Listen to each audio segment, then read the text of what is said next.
Hi guys, today we are going to speak about, you guessed it, Afro House.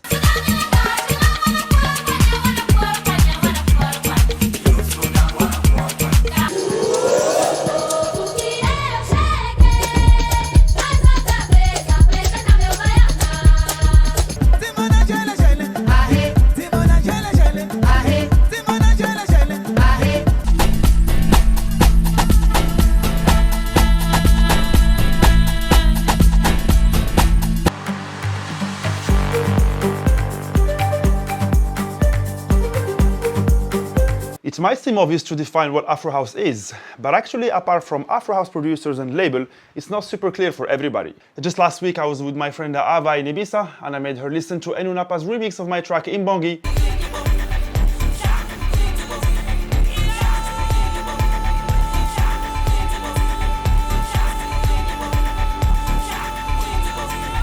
She loved the track and said, "Oh man, God bless techno."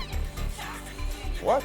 And this is why I thought I should make this video, to make it understandable for everybody what Afro House really is. Especially that it's a genre which is gaining an immense amount of traction in the musical scene and which probably might become in the top 3, if not the most listened to musical genre worldwide in the next few years.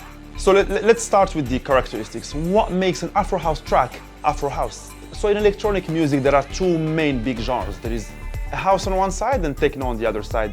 House being the genre which is more soulful with vocals and more warmth, and techno being more mechanical, precise, and also generally faster. Within house there is a variety of subgenres. You have tech house, tropical house, progressive house, deep house, and also Afro House. So Afro House is basically house music with a tribal and ethnic side to it, whether that's African, Indian, Japanese, Latin, or whichever. It's very rich in pure instruments from each of these cultures and countries, and also many percussive elements, not to mention obviously vocals, which can be kids, men, women, chanting within their tribes somewhere in the middle of Africa. Or now more and more, these people are actually going to actual studios to record their unique voice and then spray them over all the music producers of the planet. So unlike any other musical genre, Afro House is really a genre to which anybody on the planet can relate to. It's about rhythm, folklore, and the joie de vivre. That's one of the reasons why it got so popular in such a short period of time, and only with a tiny amount of support compared to, for example, EDM, pop, or hip-hop, where you have big market mover who can make a genre famous just by releasing one track. I'm talking about Drake, Chris Brown, David Guetta, Alesso, etc. Now, within Afro House, you have a wide range of sub-genres. On one hand, you'll find the very folkloric and ethnic side of the spectrum, world music, as Enzo Cifredi calls it, and on the other side, you have what's close to progressive/melodic house, containing African shouts, drums, percussion, and rhythms. Let's listen to a few examples. Let's start with the very world and ethnic tracks that can be played on the radio. You can listen to them while you are sitting at home, studying, traveling, on the road, whichever. This one is my track Meila that I made with Yeronimo. It's released on the Deep Shakers label Safe Music, and it was hugely supported by Roger Sanchez.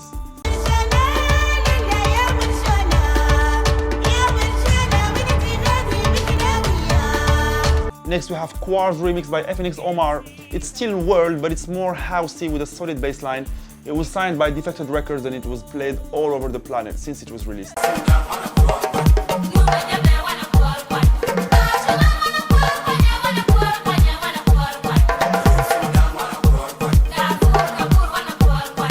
Then we have tracks which are a bit more soulful with a little bit of Afro tech in it.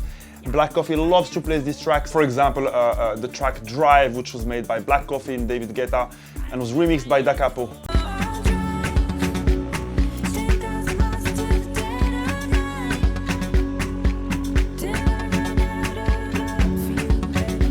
Then we have Afro House tracks which are more melodic, intense and melancholic. Sid Assad, for example, has many tracks in this style, notably Umoya, which he made with Tim Distant, with whom I actually have an upcoming collab together with Mr. Silk.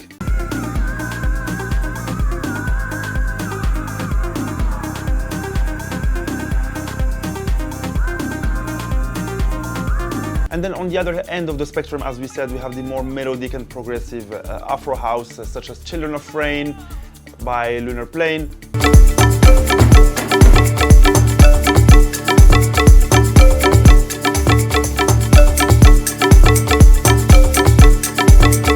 But even this classification might be incomplete because actually every track has its own charm and uniqueness. At the end of the day, you can find some common patterns which would allow us to put some tracks in the same baskets.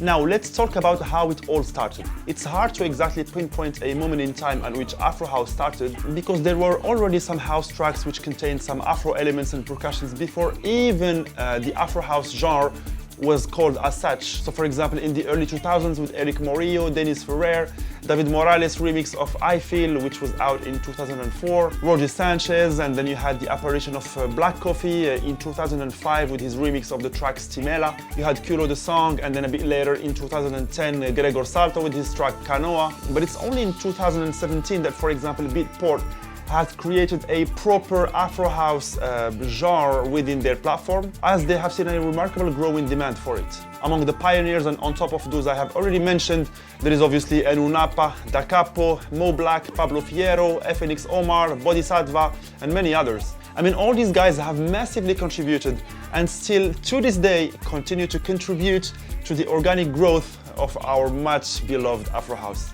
Let's talk about labels now. When you say Afro house and label, there is no discussion of what the next word will be. It's Mo Black. There are a lot of great Afro house labels on this planet, but Mo Black Records has been consistently ranking in the top 1 best Afro house label for the past 2 years in all the charts, and the tracks they have signed are really impressive. Mimo, if you're watching this, congratulations my friend, bravo. They are one of the main contributors to the explosion of Afro house all over the planet, with classic tracks such as FNX Omar's remix of Quar, Cubafro with Loquitera, Dele Sosimi and Harmonica, Afro Sambroso, Forever She May Live with the Sebjak and Falberg. The list is very long. You also have Connected Frontline, which is a super strong British label. They don't do only Afro house, but lately they have been releasing some massive tracks like Uncedo by Jan Ludwig Leos and Yolanda Firus, Sondela by David Mayer, and I also have an upcoming track called Sante with my friend Dark Side Vinyl. Robert, Nick, if you are watching, hi from London, and thank you for welcoming us into the Connected Frontline family. You also have Sudam Recordings, which is run by Kintar, Ola John. He's the one who signed my first Afro house track ever, Naida. It's a very respectable label in the Afro house scene, which is very serious, and also they have a good song picking. They have amazing tracks such as Cala del Sol, which was made by Kintar and DJ Angelo, Tar and Meteora, which were made by my friend Tammy, and also their latest release featuring Vanko, Ciel Assad, Lizwi, called Zamikile, which is an absolute banger. I also have an EP coming up with them very soon. There is also, of course, Madora's in the house. It's a label which is based in Thessaloniki in Greece. They have a really unique vibe, and they have signed tracks such as the FNX Omar's remix of Ijewena by Mosaic, Enoo Napa's remix of Your Voice with the Cairo A1, and Atsu's remix of Vamos by Mega Blast. There is a German label, Still for Talent, which main focus is not Afro house, but they have 3 legendary Afro house tracks which were made by Lunar Plane. I mean, these 3 tracks are just absolute madness.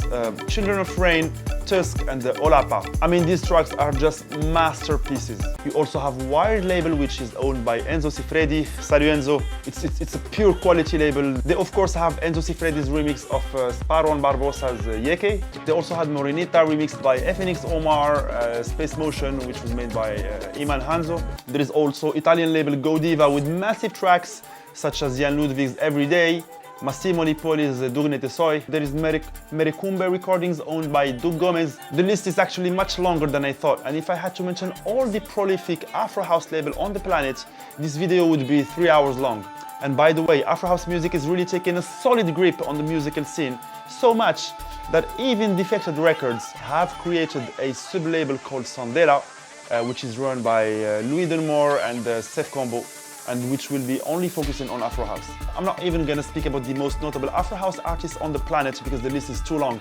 I mean, between Enoo Napa, Black Coffee, Kintar, Pablo Fierro, FNX Omar, Ciel Assad, Shimza, Argento Dust, I mean, the list is too long.